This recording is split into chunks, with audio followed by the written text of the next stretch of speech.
So today I want to go over three things that you should check out before buying a house. And not a lot of people talk about this because the realtors, first of all, I want to look at houses with realtors, right? And no, none of them, no realtor I know actually know what they're talking about and know anything about the house other than just selling it. And they're really salespeople. They're not construction worker. And even though I'm not a construction worker, over the past 5, 6 years, I've been renovating my own house, and I learned everything on my own on YouTube or through other people. And I just wanted to share with you a bit of information. So when you're buying a house, right, this beautiful house here, the first thing you gotta look at is the roof, right? I mean, you gotta look at the shingles, and you might not be able to see it from up close, right? You can't go up to the roof and look at it, but what you can do is look at it from far away. So there's two type of shingles that is very, very common. One of them is the older technology.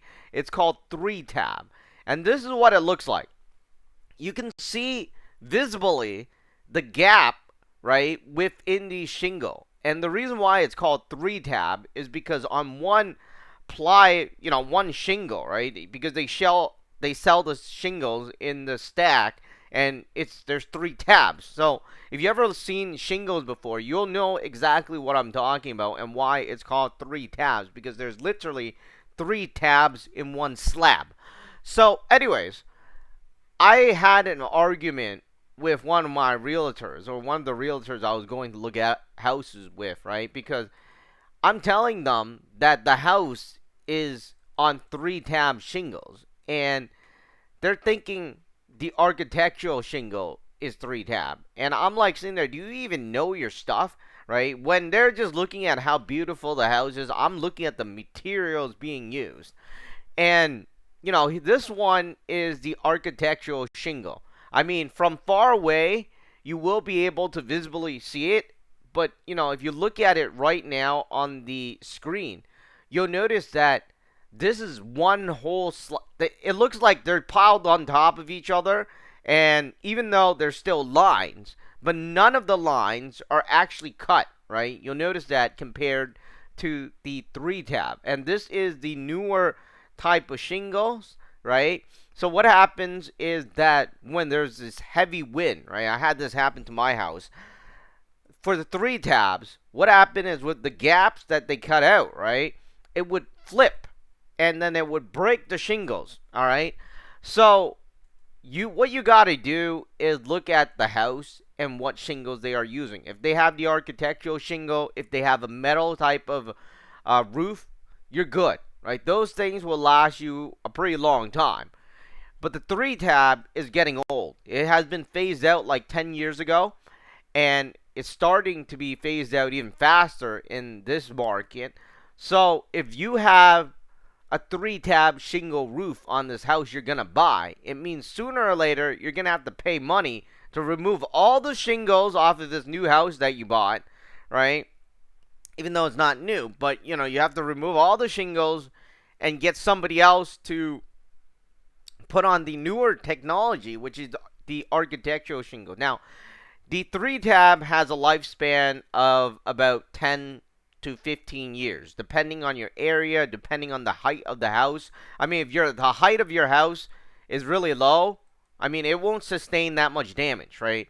But if it's high, then obviously it's going to sustain more damage and it will die quicker.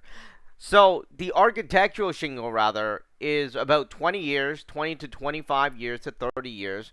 So you have that long, all right? So that's the difference between the architectural shingle and the 3 tab shingle. Now, if you have a metal roof, that thing will last you a lifetime. All right, hey, you don't have to worry. You don't have to worry about it. Right? By the time you're dead, it's still okay. All right, so that's one thing you really got to pay attention to, and no realtors know what they're talking about. Most of the realtors today will just help you do the calculation to a mortgage. Like, who can't do that? There's a calculator out there. You can figure it out yourself. So, anyways, even now, depending on the size of your house, redoing these type of things will cost you about $5,000 to $10,000, right? Or even more, right? The bigger the house it is, but at least the minimum is gonna be about 2,000. Anyways, or two and a half. I don't know, somewhere around there in today's market in Canada. Anyways, but yeah. So the roof really important to pay attention to, and the next one, number two, is actually the drywall. Now, I'm going to show you three different situations.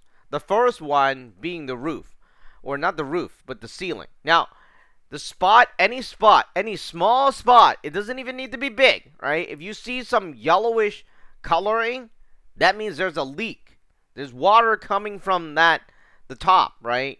So something is coming down and is causing that yellow spot. I mean, the picture I'm showing you is probably big, right?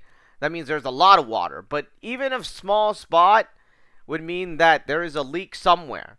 Nobody, they might have not fixed it. So there's a leak happening. So that's one thing you got to pay attention to. Now, the second thing is black mold. Now, it might not even be in a wall. It might be on the ceiling, but it could be on the wall as well. The thing is, this is because of a leak, right? Water. And the same thing, right? Water is getting here somewhere. You don't know where. I bought a house, and what happened was that there was a leak in the garage. And these things, as long as you fix the leak, you just cut out the drywall and replace it. If it's a small spot, it's not that difficult. The drywall is about $7. I mean, if you do it yourself, right, it doesn't cost that much. I mean, 4 screws, the drywall, $7. You could probably spend $50 on it. I mean, it might be less, but I'm just over calculating. Now, the last thing for the drywall is if you have a basement and you could see like most basements, they don't fill the internal section of the walls, right? So you could basically see through the wood and the wall, right? The drywall. So what you got to do is you look at the bottom section of the drywall, right, behind the wood. What you need to do is look at the drywall there. If you see any yellowing, anything that looks like it has been wet before, it only means one thing. The basement has been flooded before. So that's something you got to worry about, right? These are like tricks that I figured out myself because I did renovation. And, if that worries you, then obviously you should ask, hey, how often does this thing flood, right? Because I had games, right? Expensive games that I saved since PlayStation 1, like Final Fantasy 7, and I put it in the basement, and it got wet when it flooded. It drove me completely crazy. So, these things you got to pay attention to. If if you look at the thing and it looks like it flooded before, then obviously, clearly, right, there's a problem, and you have to fix it. You probably have to fix the sump pump or something like that. I don't know. I mean, when my house flooded, it was because the electricity went off, and I do have a backup sump pump, but it wasn't going fast enough, right? And there are holes on the floor that goes out, but I wasn't even home that day. So, anyways, you might want to check that out. But it has been 4 or 5 years later. It hasn't leaked this, it hasn't like flooded ever again. So I'm not too worried about it.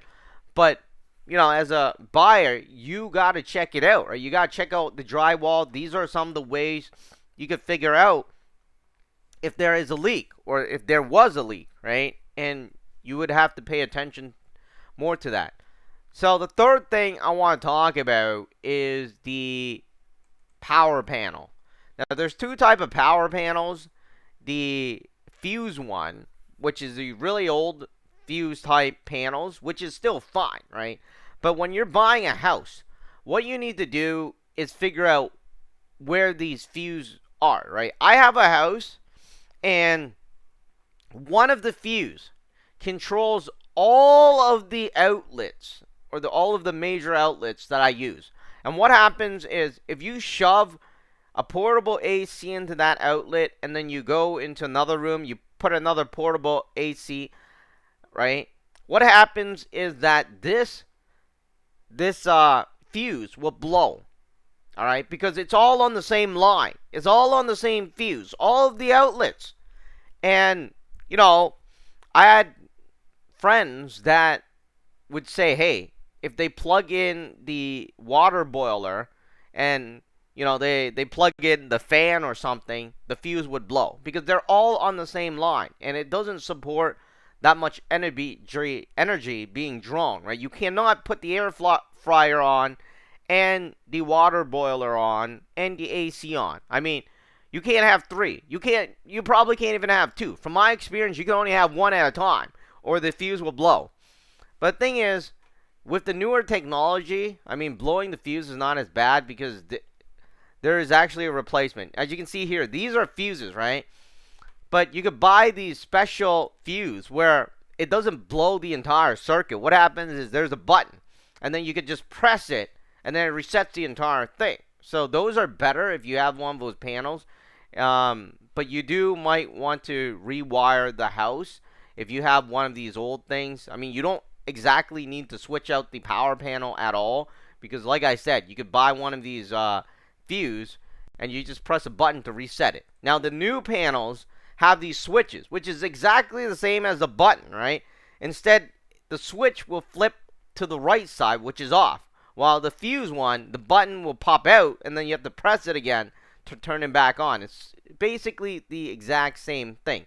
So the newer panels, they wire it differently, right? Which makes it like, let's say, 3 of the power socket is in port 1, right? The other 3 of the power socket is in port 2. So, you could plug in multiple things and not have it blow, right? As long as it's in slot 1 and slot 2. But if you plug it all into slot 1 will blow. So you got to pay attention to that when you're buying a house because this is one of the very frustrating things. I have one of these houses and I got to say I'm not too thrilled about it, but I can manage, all right? But, it really depends on price and everything. So anyways, these are 3 of the most important things when you're buying a house. I mean, everything else can be fixed, right? I mean, wow, there are some stuff that can't be fixed, but you are not able to see it visually, right, most of the times. These are some of the things that you can see visually. I mean, sure, there are structural damages. You probably won't even know about it until this thing happens or that thing happens, right? Maybe the foundation. But it's very hard to tell. You need an actual specialist, right?